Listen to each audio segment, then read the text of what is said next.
Kenapa power supply yang bagus harganya harus mahal?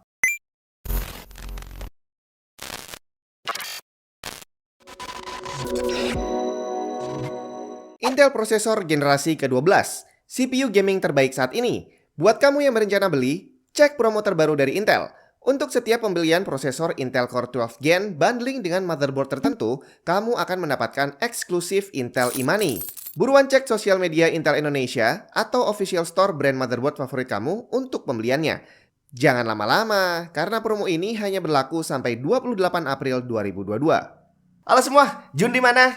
Power supply. Wah, ini udah nggak usah diributkan lagi. Semua orang udah tahu bahwa power supply itu adalah barang yang boleh dibilang paling penting di dalam sebuah PC. Karena dia yang akan menentukan kesehatan dari semua hardware yang terpasang.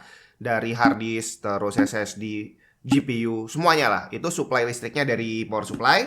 Dan kalau sampai power supply-nya jelek, dia bisa merusak hardware yang terpasang di sini. Yang mana aja bisa rusak, random. Cuma masalahnya karena power supply yang bagus harganya lumayan mahal. Dan kalau kita invest uang yang lebih banyak, dia juga secara mata nggak bisa kelihatan perbedaan performance-nya gitu ya. Jadi beli power supply yang harga 2 juta sama yang 500 ribu, FPS-nya nggak nambah. Makanya banyak orang yang nawar, bisa nggak sih pakai power supply yang lebih murah? Ya jawabannya bukan masalah bisa nggak bisa, tapi nanti apakah PC kamu akan terjamin kesehatannya atau enggak. Kembali ke pertanyaan di awal, kenapa sih kok power supply yang bagus ini? Yang bagus ini banyak, bukan cuma ini doang yang bagus, ada banyak yang bagus ya. Kenapa kok harganya mahal? Jawaban yang utama udah pasti karena kualitasnya. Dari komponen di dalamnya yang udah pasti lebih komplit dan menggunakan kualitas yang jauh lebih bagus dibandingin power supply yang murahan. Dan itu bisa kamu lihat di video saya yang satu ini untuk detailnya. Di sana saya ngebandingin beberapa power supply dari yang paling murah sampai yang lumayan mahal. Ya, pada intinya sih kalau menurut orang Jawa itu ya honor go honor rupo. Jadi ada harga, ada kualitas. Dan itu nggak bisa dipungkiri. Semua barang yang kamu beli pasti akan seperti itu. Tapi apakah berhenti hanya sampai di situ? Apakah cukup dengan menggunakan komponen yang bagus dan build yang kokoh misalkan akhirnya menjustifikasi harganya yang jadi mahal banget? Ternyata enggak, bre. Gak berhenti secara kualitas, bahwa ternyata ada hal-hal lain yang mempengaruhi harga sebuah power supply di luar kualitas komponennya. Dan inilah yang akan kita bahas di video kali ini. Hal-hal apa aja yang membuat harga power supply menjadi lebih mahal dari teman-temannya di luar performance. Nah, ini adalah contoh yang akan kita bahas kali ini. FSP Hydro G Pro 850 watt. Power supply ini harganya sekitar 2 jutaan barusan saya cek. Dan kalau udah kamu pegang barangnya kayak gini, itu kamu nggak akan bertanya-tanya lagi, kok bisa 2 juta kenapa? Nggak, karena dari fisiknya aja udah kelihatan bahwa ini nggak mungkin barang murah. Jadi secara build luarnya juga udah bagus. Kamu lihat dalamnya, di sini komponennya dari diintip aja itu udah kelihatan rapat banget lah ya. Jadi nggak usah ditanya-tanya lagi sebenarnya, nggak usah dites karena sudah banyak banget orang yang melakukan pengetesan dan akhirnya udah banyak yang menyimpulkan bahwa FSP Hydro G Pro ini secara general ya, bukan cuma yang 850 watt, itu memang masuk kategori power supply yang bagus. Udah banyak ahlinya yang membedah power supply ini, kalau bisa googling sendiri. Nah, salah satu yang melakukan tes itu sudah membuat list yang disebut dengan tier list dari power supply. Kamu bisa cek videonya di sini dan klik aja link yang ada di sana. Jadi intinya ada sebuah tim atau mungkin ada banyak kali ya di situ yang melakukan pengujian terhadap ratusan power supply dan akhirnya mereka membuat list mana aja power supply yang termasuk golongan atas, menengah, dan bawah. Di situ terbagi menjadi tier A, tier B, tier C, tier D, tier E, dan ada yang lebih rendah lagi pokoknya ya.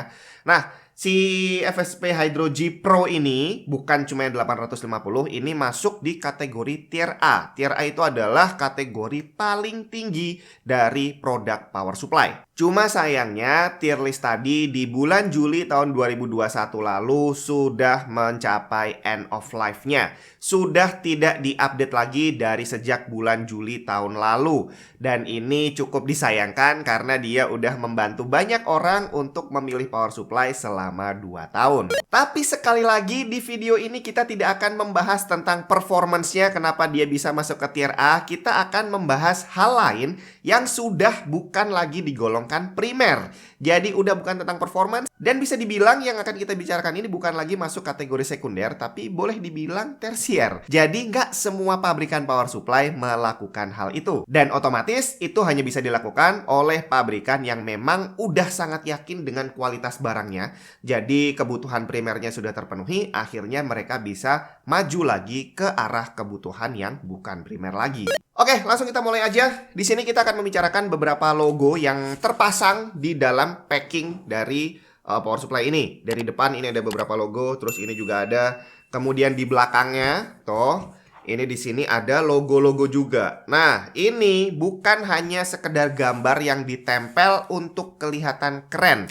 Masing-masing logo tadi punya maksud tertentu. Dan yang banyak dibahas di sini nantinya adalah tentang safety. Dan safety ini adalah yang berhubungan dengan kita sebagai user, bukan ke arah komputernya. Jadi kalau kita bicara tentang perlindungan terhadap komputer, itu adalah fitur yang emang udah ada di sini. Jadi sini juga tercantum ada OCP, OVP, jadi over current protection. Jadi perlindungan terhadap arus listrik yang berlebih, terus tegangan listrik yang berlebih, short circuit, temperatur berlebih, dan segala macam. Dan oh ya sedikit, tadi kenapa kok dia bisa masuk ke tier A? Itu karena dia punya toleransi perlindungan tadi lebih ketat dibandingin standar yang ada. Jadi untuk komponen komputer kayak power supply ini, dia mengacu pada standar ATX punyanya Intel. Jadi contohnya untuk DC output 12 volt dari power supply, menurut standar Intel, dia akan dianggap aman kalau punya toleransi kurang lebih 5%. Jadi dari 12 volt, dia boleh naik 5%, boleh turun 5%.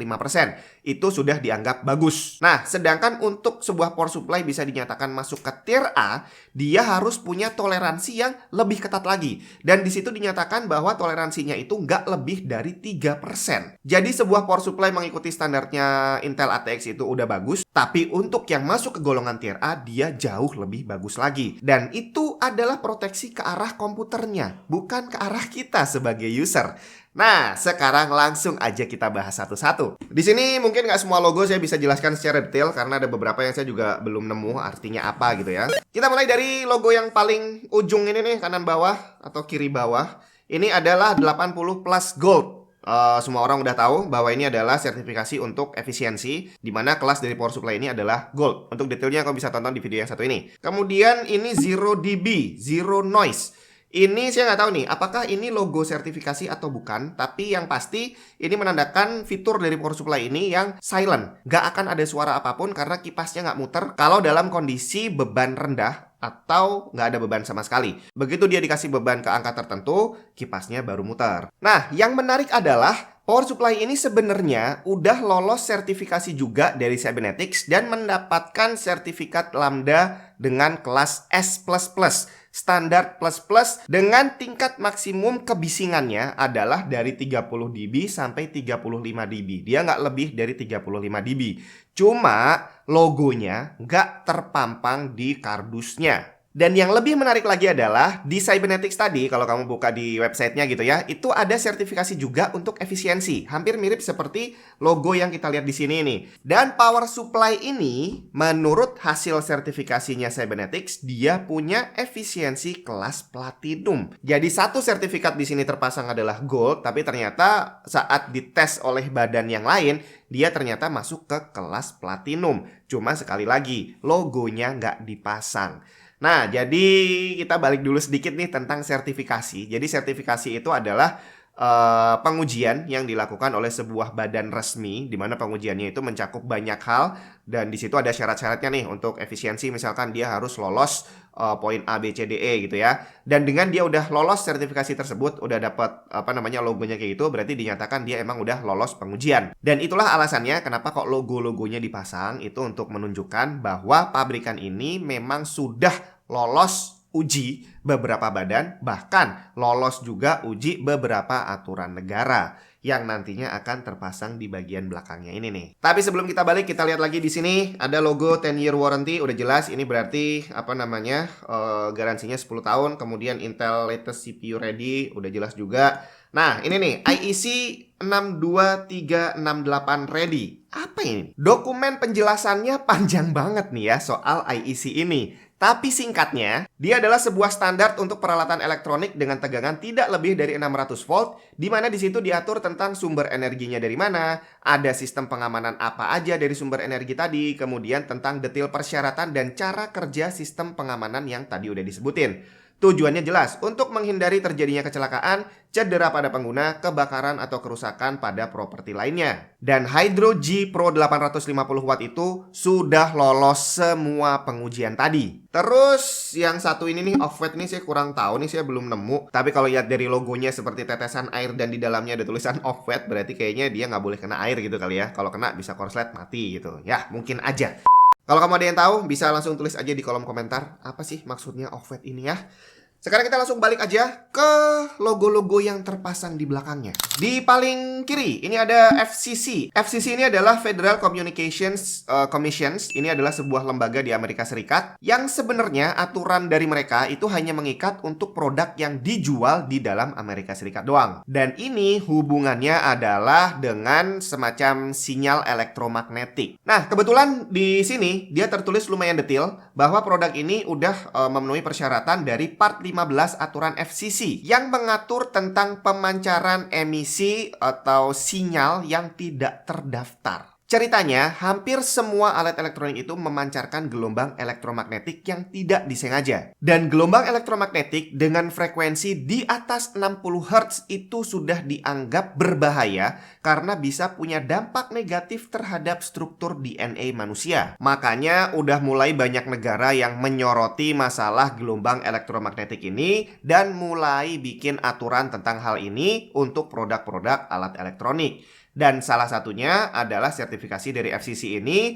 Dan sekali lagi FSP Hydro G Pro sudah lolos persyaratan itu. Nah, kalau tadi FCC itu adalah dari Amerika Serikat, ternyata bukan cuma Amerika Serikat. Hampir setiap negara itu punya aturannya masing-masing. Seperti contohnya di Indonesia itu ada SNI.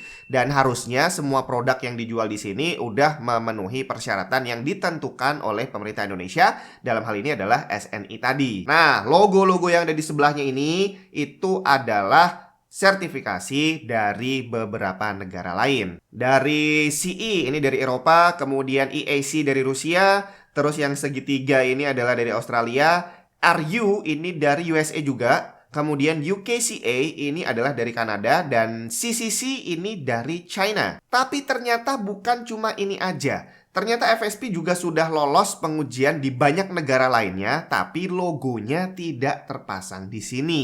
Jadi kalau kita baca di website resminya FSP, di situ disebutkan bahwa semua produk FSP sudah lolos pengujian tentang safety untuk banyak negara. Seperti Finlandia, Norwegia, Denmark, Jerman, Swedia, kemudian International Certification Body, dan wah, kurang Indonesia nih, SNI nggak disebutin di situ ya. Jadi harusnya nggak boleh dijual di Indonesia dong. Nah, terus kita beralih ke logo-logo yang ada di bawahnya nih. Ini adalah yang berhubungan dengan penggunaan zat-zat berbahaya, kemudian yang berhubungan juga dengan daur ulang. Dari yang paling kiri ini adalah RoHS, Restriction of Hazardous Substances Directive. Ini adalah sebuah badan di Eropa yang mengatur tentang penggunaan zat-zat berbahaya pada suatu produk. Nah, di tanggal 27 Januari 2003, mereka mulai membuat aturan ketat tentang penggunaan zat-zat berbahaya pada peralatan elektronik yang bisa berdampak pada kesehatan manusia. Kemudian keluarlah instruksi berikutnya untuk mengurangi sampah produksi dan mendorong penggunaan bahan-bahan yang bisa didaur ulang dengan persentase mencapai 75%. Jadi produk yang dibuat itu 75%-nya adalah menggunakan bahan yang bisa didaur ulang. Dan aturan ini efektif mulai dijalankan di tanggal 1 Juli tahun 2006. Dan ceritanya FSP adalah perusahaan pertama yang memperkenalkan power supply high performance yang udah memenuhi persyaratan itu semua tadi dan bisa dibilang ramah lingkungan. Jadi seperti tadi udah saya bilang bahwa mereka udah bukan lagi ngurusin performance dari produknya karena emang udah mateng gitu ya. Hal yang berikutnya mereka urusi adalah tentang tadi kesehatan penggunanya termasuk keramahan lingkungan dari produk yang mereka buat. Kemudian di sebelahnya TUV ini juga badan yang yang kurang lebih sama juga mengatur tentang penggunaan zat berbahaya dan recycle tadi ya. Kemudian kita lanjut di logo sebelahnya yang ada panah melingkar ini adalah tentang recycle tadi ya, bahwa produk ini menggunakan bahan yang bisa didaur ulang. Nah, kemudian di sebelahnya lagi ini ada angka 10 dan ada panah melingkar juga. Ini adalah badan ROHS-nya Cina dan di sana ada sebuah aturan yang bernama EFUP, Environmental Friendly Use Period. Singkatnya adalah barang-barang elektronik itu sebenarnya punya batas waktu pemakaian di mana dia dianggap aman bagi lingkungan. Di luar batas waktu tersebut, ada potensi bahwa barang itu bisa menyebabkan kerusakan lingkungan. Di mana angka 10 yang tertulis di sini itu menyatakan bahwa produk power supply ini bisa dipakai dengan aman sampai batas waktu 10 tahun. Di luar batas 10 tahun tadi, power supply ini berpotensi mengalami kebocoran dan bisa mengeluarkan bahan-bahan yang berbahaya bagi lingkungan. Dan terakhir, logo tempat sampah disilang di bagian kanan ini adalah aturan dari EUWEEE. Singkatannya aja panjang banget. Kepanjangannya lebih panjang lagi. The European Union Waste Electrical and Electronic Equipment Directive. Di mana dia adalah sebuah badan yang mengatur tentang pembuangan limbah elektronik dari produk yang dibuat setelah tanggal 13 Agustus tahun 2005. Jadi, kalau kamu punya produk yang ada logonya kayak gini, artinya kalau barangnya udah rusak dan mau kamu buang, dia nggak boleh dijadiin satu dengan sampah-sampah lainnya. Dia harus dipisah sendiri karena nantinya akan ditangani secara khusus. Dan kayaknya itu tadi yang saya paham dari logo-logo yang terpasang di sini. Dan hampir semuanya kali ya. Kalau ada yang kelewatan ya mungkin next time kita bahas ya. Kembali ke pertanyaan di awal. Kenapa kok bisa mahal power supply kayak gini? Jawabannya adalah karena semua logo yang terpasang di sini itu bukan gratis. Untuk kamu bisa mendapatkan logo sertifikasi kayak gitu, butuh biaya. Harus bayar, bre. Dan di sini FSP sudah menjalani banyak sekali sertifikasi, bahkan ada banyak juga yang tidak tercantum di sini logonya. Artinya mereka sudah invest banyak banget dana untuk memastikan bahwa produknya itu aman untuk digunakan. Dan bukan hanya aman di satu negara, tapi menurut standar dari banyak negara. Kenapa kok harus kayak gitu? Karena beda negara, selain punya aturan yang berbeda, mereka juga punya spesifikasi kelistrikan yang berbeda. Dan dengan adanya sertifikasi tadi, menyatakan bahwa memang produk tersebut aman untuk digunakan di kondisi kelistrikan yang berbeda-beda di semua negara tadi. Tinggal permasalahannya adalah kita harus menggunakan logika juga saat mau membeli barang. Ini tadi hanyalah logo. Walaupun untuk mendapatkan secara resmi itu harus bayar, tapi nggak bisa dipungkiri dia hanya sebuah gambar yang gampang banget di-copy untuk ditempel di produk lain. Dan kita tahu bahwa nggak sedikit pabrikan yang asal nempel logo. Mereka nggak benar-benar melakukan pengetesan, nggak keluar modal untuk bayar, tapi logonya terpampang di sana. Contoh paling gampang 80+. Ini banyak banget palsunya. Jadi salah satu cara untuk mengetahui apakah sebuah power supply itu bagus dan aman untuk digunakan adalah dari bukan cuma logonya tapi juga dari harganya. Kita tahu FSP logonya ada banyak dan kita tahu juga bahwa harganya nggak terlalu murah. Bahkan kamu bisa cek aja harga power supply FSP paling murah itu ada di angka berapa. Nah, kira-kira mungkin nggak kalau ada power supply lain dari merek yang nggak jelas, harganya jauh lebih murah, dan punya logo yang sama banyaknya? Kayaknya agak nggak mungkin deh ya. Jadi kalau sampai ada produk power supply yang harganya jauh lebih murah dari harganya FSP yang paling murah misalkan, tapi spesifikasinya kok kayaknya sama bagusnya. Kemudian stiker-stiker yang terpasang di kardusnya juga nggak kalah banyaknya. Kira-kira apakah beneran stikernya itu resmi? Semoga bermanfaat. Kita ketemu lagi di video yang lain.